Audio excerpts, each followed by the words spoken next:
बजी है चंद सांसे या नबी तशरीफ ले आओ कि रस्ता तक रही है आपका बीमार की चौखट।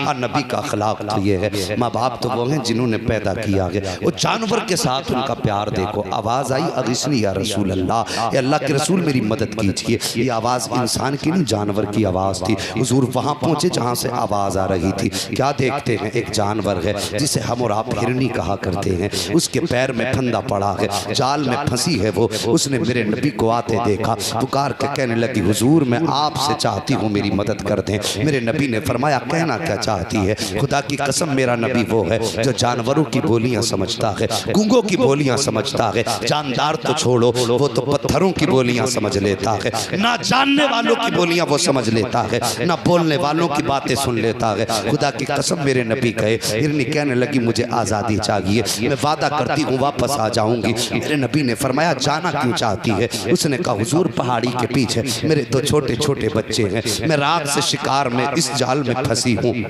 मेरे बच्चे मेरे इंतजार में होंगे, हुजूर वो भूखे होंगे प्यासे होंगे। आका मुझे यहाँ से इजाजत है, मैं जाऊँ उन्हें दूध पिला के वापस आ जाऊंगी। मेरे नबी ने फरमाया क्या तू सच्चा वादा करती है? हिरन कहने लगी कौन है कायनात में जो आपसे वादा करते और उसे सच्चा ना कर सके? आपसे कहने के बाद झूठ कौन बोल सकता है? मेरे नबी ने फरमाया वापस आएगी। उसने कहा वादा करती हूँ हुजूर बच्चों को दूध पिला के वापस आ जाऊंगी। और साहिब ये जानवरों का प्यार अपनी औलाद से होता है। अगर जानवर अपने बच्चों से इतना प्यार करता है तो फिर इंसान कितना प्यार अपनी औलाद से किया करता होगा। आज जवान बड़ी आसानी से कह देता है, माँ बाप से कहते थे तुमने हमारे लिए किया ही क्या है, और तुझे जवान किया ये क्या ये कम था, तुझे कमा के खिलाते रहे क्या ये कम था, तेरी हड्डियों को ताकत दी क्या ये कम था, तेरे जिस्म को मांस चढ़ाया क्या ये कम था, तुझे बोलने की ताकत दी क्या ये कम था, तुझे समझने का शऊर दिया क्या ये कम था। आज आसानी से कह दिया करते हो तुमने किया ही क्या है। और खुदा की कसम तू जो चल रहा है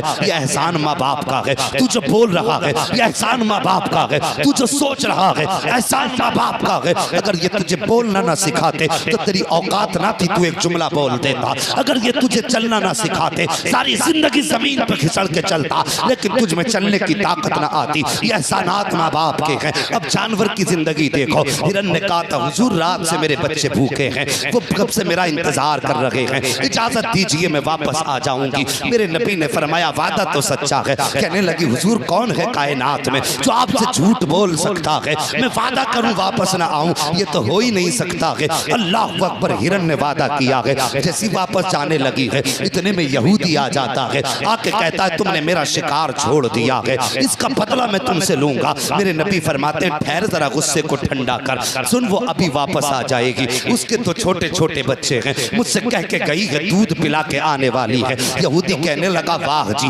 कभी ऐसा भी हुआ है कि जानवर भी कभी बोला करते हैं या जानवरों ने वादे किए हो और वो वापस आए हो? मेरे नबी फरमाते ठहर इंतजार कर ले। उसने कहा सुनो जी मुझसे वादा तुमसे करके गई है, मैं उस वक्त तक तुम्हें नहीं जाने दूंगा जब तक हिरन नहीं आ जाता है। जैसे उसने बहस की मेरे नबी खड़े हो गए, वो हाथ पकड़ के खड़ा है। थोड़ी देर गुजरी है कि वो हिरन अपने दौड़ी चली आ रही है, मेरे नबी के पास आई है। आने के बाद कदमों पे सर रखा है, कहती हुजूर मैंने वादा सच्चा कर दिया है। मेरे नबी फरमाते हैं आने में इतनी देर क्यों लगा दी? उसने कहा हुजूर मैं जब बच्चों में गई मेरे बच्चों ने मुझसे पूछा था माँ रात कहाँ चली गई थी, कब से तेरा इंतजार कर रहे हैं। जैसे इतनी बात कही कब से तेरा इंतजार कर रहे हैं। अल्लाह अकबर। इतनी बात कहने की देर थी।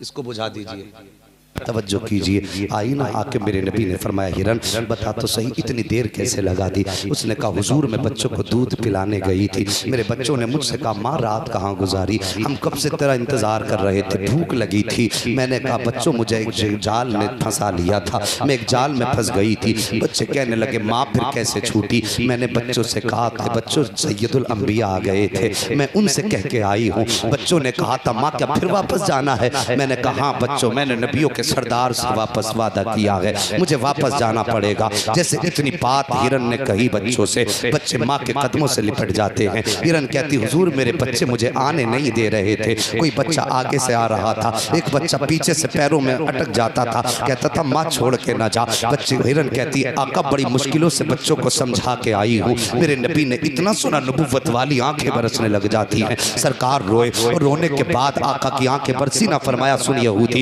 इस हिरन को तू मुझे बेच दे। जैसे इतना मेरे नबी ने कहा, वो कहता है क्या करोगे? कहा कि मैं इसको खरीदना चाहता हूँ। इतनी बात यहूदी ने सुनी थी। वो कहता ये क्या कह रही है? मेरे नबी फरमाते यहूदी ये मुझसे कह रही है कि बड़ी मुश्किल से बच्चों को समझा के आई हूँ, हुजूर आपसे वादा किया था, इसलिए मैं मरने के लिए वापस आ गई हूँ। जैसी यहूदी ने इतना सुना है, उसकी भी आंखों में आंसू आ जाते हैं। कहता है ए मुसलमानों के नबी, खरीदने की जरूरत नहीं है, मैं आपको अपनी तरफ से इसको तोहफे में पेश कर देता हूँ। मेरे नबी ने तोहफे में लिया और लेने के बाद बैठे जमीन पे हिरन के सर पे हाथ रखा और फरमाया जा, आज तुझे मोहम्मद आजाद कर दे रहा है, अपने बच्चों में वापस चली जा। वो हिरन पीछे को देखती जाती थी, नबी को दुआएं देती जा रही थी, मुड़ के देखती जाती थी, दुआएं देती जा रही थी। जब नबी वापस चलने लगे, यहूदी आगे बढ़ा, नबी का दामन पकड़ा। जैसी दामन पकड़ा, आका फरमाते हैं अब क्या चाहिए? उसने कहा हुजूर सिर्फ हिरन को आजाद करके जा रहे हो, मुझे किसके सहारे छोड़ के जा रहे हो?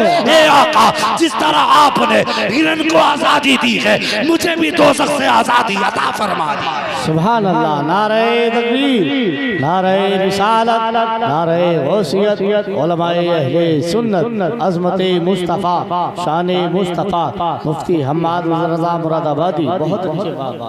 हाँ साहिब, जो जमीन वालों पर रहम करता है अल्लाह उस पर रहम फरमाता है। मेरे नबी के दिल में जानवरों का इतना दर्द और हमें अपनों का दर्द नहीं। सोचिए हम कैसे मुसलमान हैं।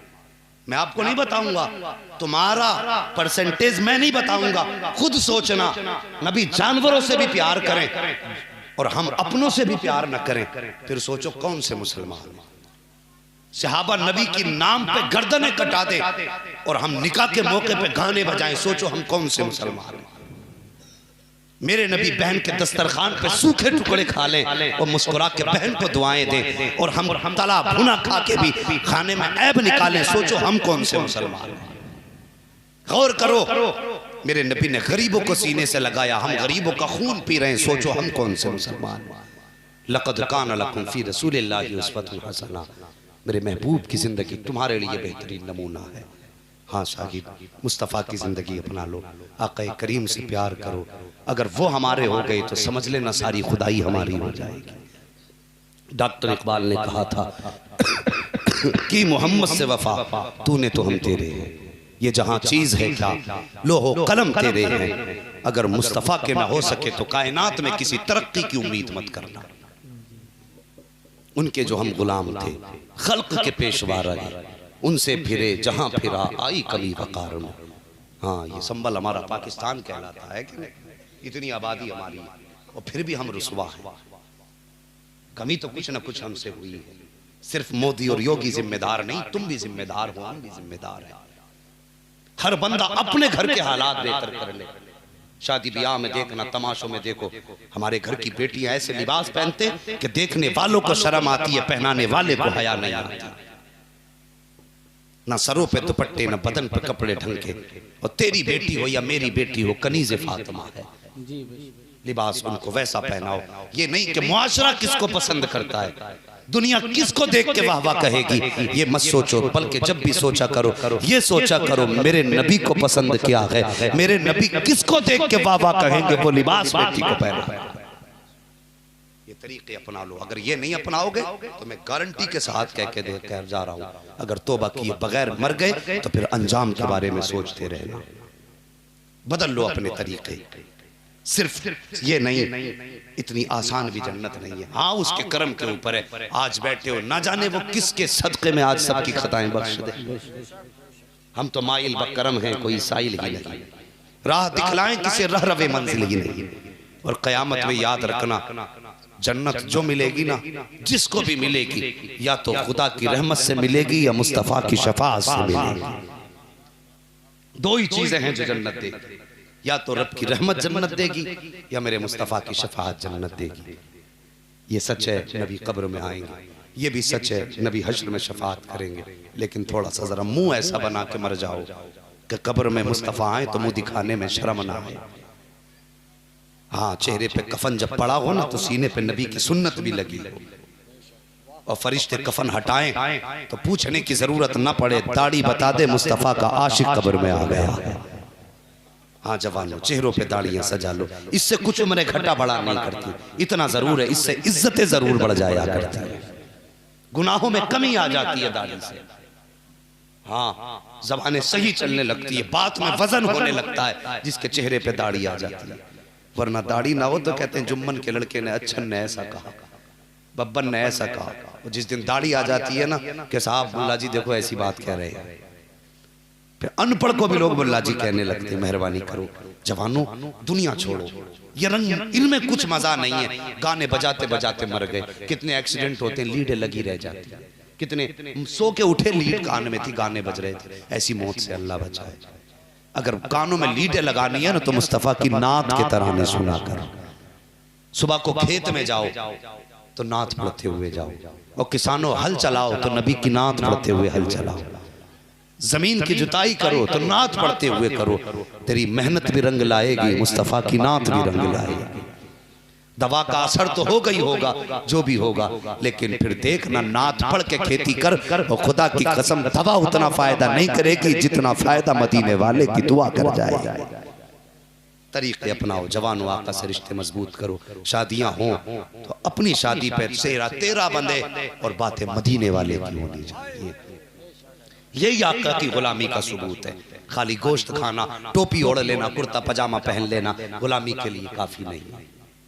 हाँ, अपनी हर खुशी पे नबी को याद रखो। मरने की तरफ देख न जीने की तरफ देख, जब चोट लगे दिल पे मदीने की तरफ देख। हमारा रिश्ता मदीने से मजबूत है। हाँ साहिब जवानों, रिश्ते मजबूत कर लो आका से। आज से अहद कर लो, अब तक जिंदगी अपनी मर्जी से गुजरी थी, आज के बाद जिंदगी मदीने वाले की मर्जी से गुजारनी है। रोजी हलाल तलाश करो, दिलों में रहम पैदा करो, खुशी के मौके पे भी नबी को याद करो, गम के मौके पे भी नबी को याद करो।